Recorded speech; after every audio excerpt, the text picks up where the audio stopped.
छात्रों, आज हम पढ़ेंगे सहभागी अवलोकन क्या है। सहभागी अवलोकन में अवलोकनकर्ता अवलोकित समूह का सदस्य बनकर उसमें घुल मिल जाता है, अपना वास्तविक उद्देश्य प्रकट नहीं करता है तथा इस प्रकार समूह की प्रत्येक गतिविधि में भाग लेता हुआ समूह के वास्तविक व्यवहार का अवलोकन करता है। हम कुछ परिभाषाओं के माध्यम से सहभागी अवलोकन को और अधिक स्पष्ट कर सकते हैं।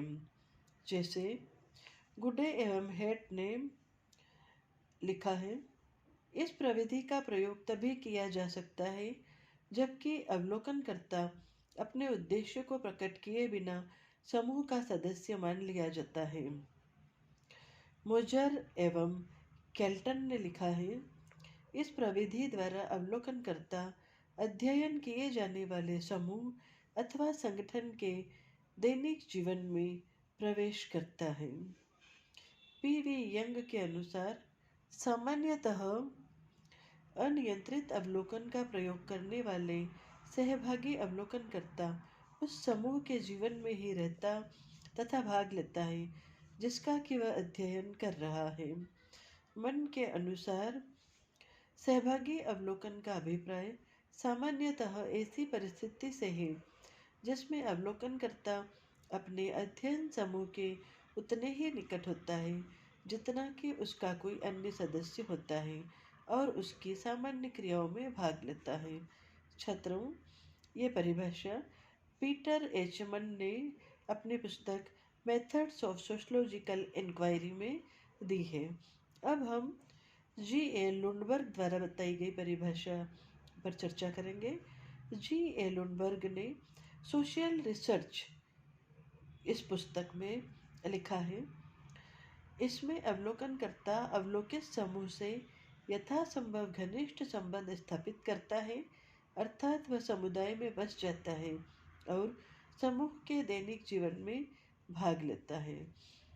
सहभागी अवलोकन की कुछ परिभाषाओं से यह स्पष्ट हो जाता है कि इस प्रकार के अवलोकन में अवलोकनकर्ता बिना अपना रहस्य एवं उद्देश्य प्रकट किए समूह का सदस्य बनकर समूह के वास्तविक व्यवहार का अवलोकन करता है। परंतु समाजशास्त्री तथा मानवशास्त्री को सहभागी अवलोकनकर्ता होने के लिए समूह की सभी क्रियाओं में अन्य व्यक्तियों की तरह भाग लेना अनिवार्य नहीं है। वह किसी ऐसी भूमिका के रूप में समूह के सदस्यों में घुल मिल सकता है उसकी उत्पत्ति उनके वास्तविक व्यवहार को प्रभावित न करे। जैसे अवलोकनकर्ता एक इतिहासकार, संगीतकार, कवि इत्यादि के रूप में अपना परिचय देकर समूह के व्यक्तियों का विश्वास प्राप्त कर सकता है। सामाजिक मानवशास्त्र में अनेक विद्वानों जैसे नेल्स एंडरसन, मेलिनोवस्की तथा रेमंड फिर्थ इत्यादि ने इसका प्रयोग अपने अध्ययनों में किया है। सामाजिक मानवशास्त्र की प्रमुख विशेषता समुदाय के सदस्यों के पारस्परिक संबंधों एवं अंतःक्रियाओं का अध्ययन एक समग्र के रूप में करना है तथा सहभागी अवलोकन इसमें पूर्ण रूप से सहयोगी है। इसमें अवलोकनकर्ता अवलोकित समूह के सदस्यों के साथ इतना अधिक घुल मिल जाता है कि जॉन मैश कहते हैं, इसमें अवलोकनकर्ता के हृदय की धड़कन तथा अवलोकित समूह के व्यक्तियों के हृदय की धड़कन एक हो जाती है। यह तभी अर्थपूर्ण हो सकता है जबकि समूह के सदस्यों के सोचने एवं व्यवहार करने के ढंग से अवलोकनकर्ता का पूर्ण एकीकरण हो जाता है।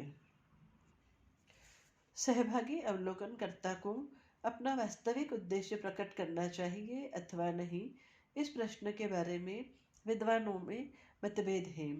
अमेरिकी विद्वान उद्देश्य को छिपाए रखने के पक्ष में है क्योंकि इससे अवलोकित व्यक्तियों के व्यवहार में कृत्रिमता नहीं आती और वास्तविक व्यवहार का अध्ययन सरलता से हो जाता है।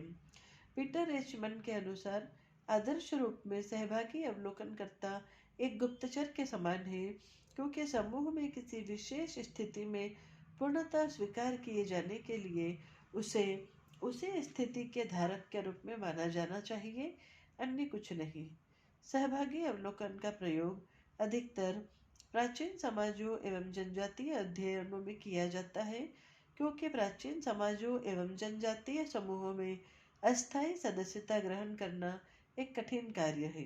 अतः अवलोकनकर्ता को अपना वास्तविक परिचय दे देना चाहिए और सच्चाई के आधार पर ही अवलोकन द्वारा आंकड़े एकत्रित किए जाने चाहिए। सहभागी अवलोकन या सहभागी निरीक्षण शब्द का प्रयोग सबसे पहले श्री लिंडमैन ने 1924 में प्रकाशित अपनी पुस्तक सोशल डिस्कवरी में किया था। श्री लिंडमैन ने लिखा है, सहभागी अवलोकन इस सिद्धांत पर आधारित है कि किसी भी घटना का विश्लेषण तभी शुद्ध हो सकता है जब वह बाहरी तथा आंतरिक दृष्टिकोण से मिलकर बना हो। इस प्रकार उस व्यक्ति का दृष्टिकोण जिसने घटना में भाग लिया तथा जिसकी इच्छाएं एवं स्वार्थ उसमें किसी न किसी रूप में निहित थे, उस व्यक्ति के दृष्टिकोण से निश्चय ही कहीं अधिक यथार्थ भिन्न होगा, जो सहभागी न होकर केवल ऊपरी दृष्टा या विवेचनकर्ता के रूप में रहा हो।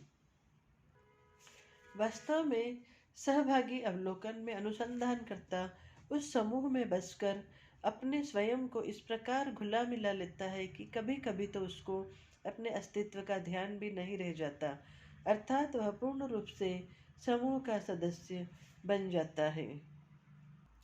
फिर भी अनुसंधानकर्ता को सदैव यह ध्यान रखना पड़ता है कि वह एक अनुसंधानकर्ता है जो कि इस समूह में अस्थायी तौर पर रहने आया है और इसलिए उसको समूह के रीति रिवाज एवं कार्यकलापों में भाग लेते समय सदैव ही सत्य खोजने के लिए सजग रहना होता है।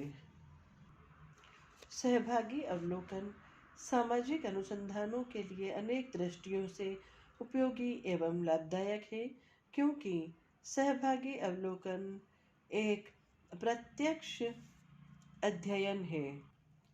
सहभागी अवलोकन द्वारा अति गहन एवं सूक्ष्म अध्ययन किया जाता है और वास्तविक व्यवहार का अध्ययन किया जाता है, जिससे वास्तविकता का पता चलता है। सहभागी अवलोकन द्वारा संग्रहित सूचनाओं की परीक्षा संभव है और सहभागी अवलोकन अति सरल अध्ययन है।